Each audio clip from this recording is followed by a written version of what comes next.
السلام عليكم ورحمة الله وبركاته. نحمد الله العظيم ونصلي على رسوله الكريم. أما بعد. அன்பான பெரியோர்களே, அல்லாஹ்வின் அருளால் ஃபஜ்ர் தொழுகையை தொழுதுவிட்டு அல்லாஹ்வை பற்றியும் அல்லாஹ்வுடைய ரசூலை பற்றியும் மார்க்கத்தை பற்றியும் பேசுவதற்காக கேட்பதற்காக நாம் எல்லாம் அமர்ந்திருக்கிறோம். ரப்புல் ஆலமீன் அல்லாஹ் ஜல்ல ஷானஹு வ தஆலா நம்முடைய எல்லா இபாதத்துகளையும் அமல்களையும் பரிபூர்ணமாக கபூல் செய்வானாக. ஆமீன்.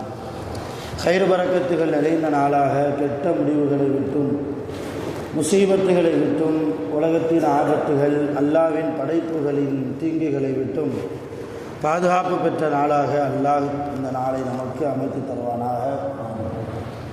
சங்கையான பெருமக்களே, பெரியோர்களே, ஒரு மனிதன் உலகத்தில் அதிகமான ஆயுள் வாழ வேண்டும் என்று அல்லாஹ் ஆசைப்படுகிறார். அல்லாஹ் எந்த ஒரு மனிதனையும் மிக சீக்கிரமாக மௌத்தாக்குவதை அல்லாஹ் விரும்புவதில்லை. அல்லாஹ் ஒரு மனிதனுக்கு அதிகமான ஆயுள் காலம் அவனுடைய அமலின் பொருட்டால், அந்த மனிதன் செய்யக்கூடிய அமலின் பொருட்டால் அல்லாஹ் ஏற்கனவே அவனுடைய விதியில் எழுதப்பட்டிருந்த ஆயுளை கொஞ்சம் அழித்து அவன் செய்கிற அமல்களின் இபாதத்துகளின் பொருட்டால் அதிகமான ஆயுளை கொடுக்க வேண்டும் என்று அல்லாஹ் ஆசைப்படுகிறான். நபி ஸல்லல்லாஹு அலைஹி வஸல்லம் அவர்களும் சஹாபாக்களுக்கு சொன்னார்கள், என் அருமை தோழர்களே, நிறைய இபாதத்து செய்வதன் மூலமாக அல்லாஹ்வின் புறத்திலிருந்து அதிகமான ஆயுளை நீங்கள் வாங்கிக் கொள்ளுங்கள். அதிகமான ஆயுள் காலம் வாழ வேண்டும் என்று நீங்கள் உலகத்தில் ஆசைப்படுங்கள் என்றார்கள் நபிகள் நாயகம் ஸல்லல்லாஹு அலைஹி வஸல்லம். உலக வாழ்க்கை என்பது அல்லாஹ்வின் மூலமாக கொடுக்கப்பட்ட மிகப்பெரிய கிஃப்ட் அது இல்லையா? அந்த கிஃப்டை, இந்த வாழ்க்கையை இன்னும் அதிகமான ஆயுள் நாம் வாழ வேண்டும் என்று ஆசைப்படாத எந்த மனிதரும் இல்லை. நாளைக்கு சக்கராத்தில் இருப்பவர் கூட சின்ன வயசில் எனக்கு மௌத்து வருதே என்று வருத்தப்படுகிறார் இல்லையா? படுத்த படுக்கையில் இருப்பவர் கூட இன்னும் கொஞ்சம் ஆண்டு காலம் உலகத்தில் மனைவி மக்களோடு, பெற்றோர்களோடு, பிள்ளைகளோடு, பேரன் பேத்திகளோடு, உறவுக்காரர்களோடு சந்தோஷமாக வாழ வேண்டுமே என்று ஆசைப்படுகிறோம். எல்லோரும் உலக வாழ்க்கை அதிகமான ஆயுளை கொடுக்கப்பட்டு நாம் வாழ வேண்டும் என்று ஒரு அல்லாஹ்வும் ஆசைப்படுகிறான். நபி ஸல்லல்லாஹு அலைஹி வஸல்லம் அவர்களும் அந்த ஆசையை நமக்கு தூண்டுகிறார்கள். சரி, அதிகமான ஆயுள் காலம் நமக்கு கொடுக்கப்பட வேண்டுமானால் என்ன செய்கிறது? அல்லாஹ் தான் நாடணும். அல்லாஹ் நாடினால் அதிகமான ஆயுளை நமக்கு தருவான். என்ன செய்கிறது? நபி ஸல்லல்லாஹு அலைஹி வஸல்லம் எந்த வழியை நமக்கு காட்டினார்கள்? நிறைய வழி இருக்குது. அதில் ஒரு வழி தான் சையதுனா அனஸ் இப்னு மாலிக் ரலியல்லாஹு தஆலா அன்ஹு அவங்க 10 வருஷம் ரசூலுல்லாஹ்வுக்கு பணிவிடை செய்தார்கள். 10 வருட காலம் அனஸ் ரலியல்லாஹ். 8 வயசில் ரசூலுல்லாஹ்ட்ட ஒப்படைக்கப்பட்டாங்க அனஸ் ரலியல்லாஹ். எதுக்கு? காதிமாக, ரசூலுல்லாஹ்வுக்கு தொண்டு செய்வதற்கு, ரசூலுல்லாஹ்வுக்கு பணி செய்வதற்கு, பணிவிடை செய்வதற்கு. அனஸ் ரலியல்லாஹ்வுக்கு 18 வயசு இருக்கிற போது ரசூலுல்லாஹி ஸல்லல்லாஹு அலைஹி வஸல்லம் என்ன செய்கிறாங்க? வஃபாத் ஆகிறாங்க. ஆக 10 ஆண்டு காலம் அனஸ் ரலியல்லாஹ் ரசூலுல்லாஹ்வுக்கு பணிவிடை செய்யக்கூடிய பாக்கியத்தை அல்லாஹ் அவர்களுக்கு கொடுத்தாங்க. ஒரு தடவை அனஸ் ரலியல்லாஹ்வை கூப்பிட்டு, யா அனஸே, நிறைய பணி எனக்கு நீ செய்கிறாய், உனக்கு நான் ஏதாவது கைமாறு செய்ய வேண்டும் என்று ஆசைப்படுகிறேன். யார்? நபி ஸல்லல்லாஹு அலைஹி வஸல்லம் சொல்கிறாங்க, நிறைய பணிவிடை செய்கிறாய், நான் தூங்கி கொண்டிருக்கிற போதும் கூட உன் தூக்கத்தை நீ தொலைத்து என் தூக்கத்திற்கு எதமாக என்ன காரியம் செய்ய வேண்டுமோ அதையெல்லாம் என் பக்கத்தில் இருந்து நீ செய்தாய். உனக்கு நான் கடமைப்பட்டிருக்கிறேன். சில விஷயங்களை நான் உனக்கு சொல்கிறேன், அதை உன் வாழ்க்கையில் நீ கடைபிடித்து விடு. அப்படி கடைபிடித்து விட்டால் என்ன பிரயோஜனம்? அதிகமான ஆண்டுகள் நீ உலகத்தில் வாழ்வாய். சொல்கிறாங்க. எனக்கு செய்கிற பணிவிடை எனக்கு ரொம்ப பிடிச்சி போச்சு, அதனால் சில காரியம் நான் சொல்கிறேன், அந்த காரியத்தை நீ செய்தால் அதிகமான ஆயுள் அல்லாஹ்வால் நீ கொடுக்கப்பட்டு உலகத்தில் நீண்ட ஆயுள் காலம் நீ வாழலாம். அனுசர் இல்லா சொல்லுங்கள் யார் ரசூலை கேட்டாங்க. ரசூலா சொன்னாங்க, இஸ்பாஹில் உலு, உன்னுடைய ஒலுவை பரிபூர்ணமான ஒலுவாக, முழுமையான ஒலுவாக நீ ஆக்கிக்கொள். இவ்வளோதான். அதிகமான ஆயுள் ஒரு மனிதனுக்கு உலகத்தில் கொடுக்கப்படணும்னா நிறைய காரணம் இருக்குது. அதில் ஒரு காரணம் ஒது என்பது, அது பரிபூர்ணமாக ஆக்கப்பட்டால் அதிகமான ஆயுள் நாம் வாழ்வோம். ரசூலுல்லாஹி ஹதீஸ். சரி, பரிபூர்ணமான ஒலுனா என்ன தெரியணுமா இல்லையா?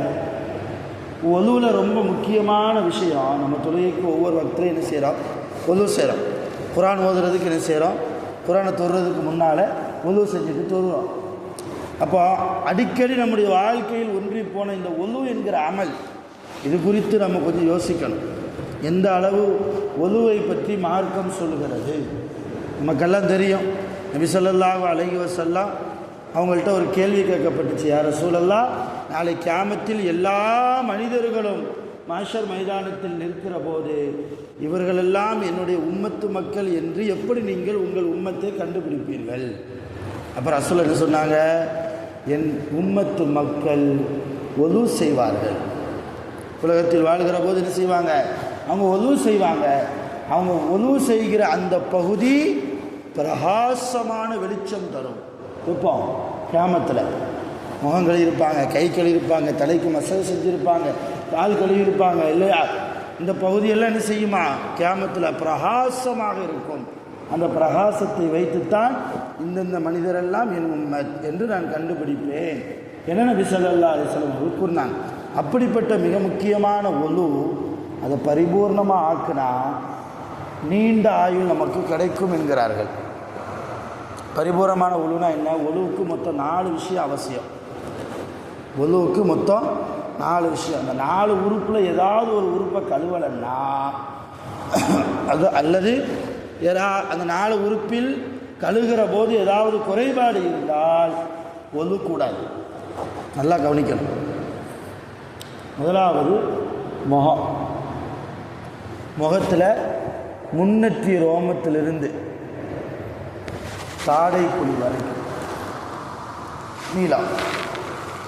அகலம் என்றால் இந்த 2 சோனையும், காது சோனைகள் நனையணும். முன்னெற்றி ரோமத்திலிருந்து தாடை குழி 2 சோனை, இது நனையணும். முதலாவது உறுப்பு. 2வது முழங்கை வரை நன்றாக நனையணும். 2வது. 3வது தலைக்கு மசாஜ் செய்கிறது. ஷாஃபி மதுஹபில் முன்னாடி இருக்கிற ஒரு முடி நனைஞ்சாலும் மசாஜ் கூடிரும். அதனால தான் நிறைய பேர் ஷாஃபிக்காரங்க ஒழு செய்கிறத பார்த்தோம்னா இப்படின்ட்டு போயிடுவாங்க. என்ன செய்வாங்க? சும்மா லைட்டாக கையில் ஈரத்தை வச்சுக்கிட்டு இப்படின்னு செஞ்சுட்டு போயிடுவாங்க. ஹனஃபி மதுஹபில் தலையில் 4ல் ஒரு பகுதி நனையணும், 4ல் ஒரு பகுதி நனையணும். 4வது கரண்டைக்கால் வரைக்கும் கழுகுறது. இந்த 4 உறுப்பையும் சரியாக கழுவணும். சில பேர் ஒழு செய்யும்போது இங்கேருந்து இந்த கண் எமையிலேருந்து இப்படி ஆரம்பிக்கிறது, ஒழுவே கூடாது. சில பேருக்கு முழங்கைக்கு கீழே தண்ணி இருக்கும், முழங்கையில் நினைஞ்சிருக்காது, ஒழுவக்கூடாது. சில பேருக்கு அனஃபியாக இருந்தால் 4ல் ஒரு பகுதி நனையணும். அவர் ஷாஃபி மாதிரி இப்படின்ட்டு போயிடுவார், ஒழுவக்கூடாது. சில பேருக்கு கரண்டை கால் வரைக்கும் நனையணும், கரண்டையே நினையாது, கால் முன்னாடி இருக்கிற 5 விரலில் மட்டும் தண்ணியை ஊற்றிட்டு வந்துடுவார். இப்போ ஒழுவுக்கு ரொம்ப முக்கியமான விஷயங்கள் இந்த 4. மற்றபடி வாய் கொப்பளிக்கலை, நாசிக்கு தண்ணீர் செலுத்தலை, பரவாயில்ல, ஒழு கூடும். அதுவெல்லாம் சுன்னத், இது ஃபர்லு. சரி, இப்போ இஸ்பாகுல் உலுனா என்ன? பரிபூர்ணமான உலுனா என்ன? அந்த 4 உறுப்பையும் எங்கேருந்து கழுவுறோமோ கொஞ்சம் எக்ஸ்ட்ரா ஆக்குறது. இப்போ உதாரணமாக முன்னெற்றி ரோமத்திலேருந்து கழுவணும்னு சொன்னோம் இல்லையா?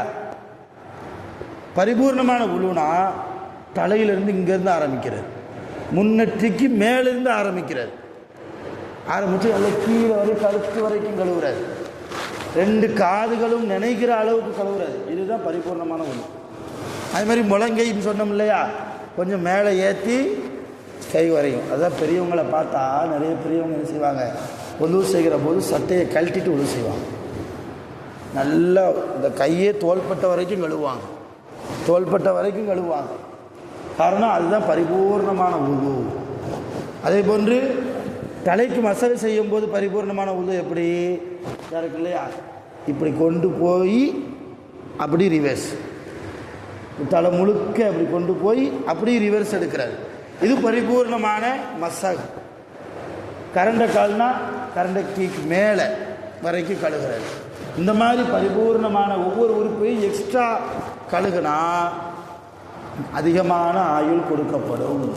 நபி ஸல்லல்லாஹு அலைஹி வஸல்லம் கூறுறாங்க. இதெல்லாம் கஷ்டமான காரியமே இல்லை. உதவு செய்யும் போது கொஞ்சம் அதிகமாக நாம் கழுகுற போது, கொஞ்சம் நிதானமாக நாம் செய்கிற போது பெரிய கஷ்டம்லாம் இல்லை.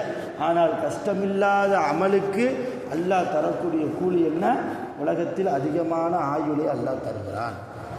நிறைய ஆண்டு காலம் வாழணும்னு சொல்லி டாக்டர்கிட்ட போகிறோம்.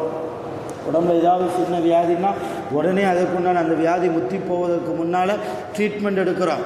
எல்லாமே எதற்காக, அதிகமாக நம்ம வாழணும், சீக்கிரமாக இந்த உலகத்தை விட்டு நம்ம என்ன செஞ்சிடக்கூடாது, மௌத்தாகிடக்கூடாது என்கிற ஆசையில் ஒவ்வொரு விஷயத்தையும் பார்த்து பார்த்து செய்கிறோம். உணவாக இருக்கலாம், உடம்பு சார்ந்த விஷயமாக இருக்கலாம், எந்த விஷயமாக இருந்தாலும் சரி. ஆனால் மார்க்கம் என்ன சொல்கிறது, அதிகமான ஆயுள் உனக்கு வேண்டுமா, ஒழுவை நீ பரிபூர்ணமாக்கு, ஒழுவை நீ என்ன செஞ்சுக்க, பரிபூர்ணமாக ஆக்கிக்கொள். அதே போன்று ரசூலுல்லாஹ் சொன்னாங்க, அதிகமான ஆயுள் வேண்டுமென்றால் நன்றி மறக்கக்கூடாது. நன்றி மறவாத ஒரு குணம். யாராவது நமக்கு உதவி செஞ்சுருப்பாங்க, அந்த உதவியை மறக்கக்கூடாது. எத்தனை வருஷ காலமாக இருந்தாலும் சரி, நமக்கு யாராவது உதவி செய்கிற அந்த நேரத்தில் நம்ம வசதி வாய்ப்பு கம்மியாக இருந்திருப்போம், அவருடைய வசதியை கொடுத்து நமக்கு உதவி செஞ்சுருப்பார். ஆனால் காலத்தில் அல்லாஹ் என்ன செய்வான், நம்மளை பணக்காரன்னு ஆக்கிடுவான், அவரை நமக்கு உதவி செஞ்சவரை ஏழை ஆக்கிடுவான். நிறைய பேர் அதை மறந்துடுறது. ஒரு காலத்தில் நமக்கு உதவி செஞ்சார், அதெல்லாம் மறந்துடுறது.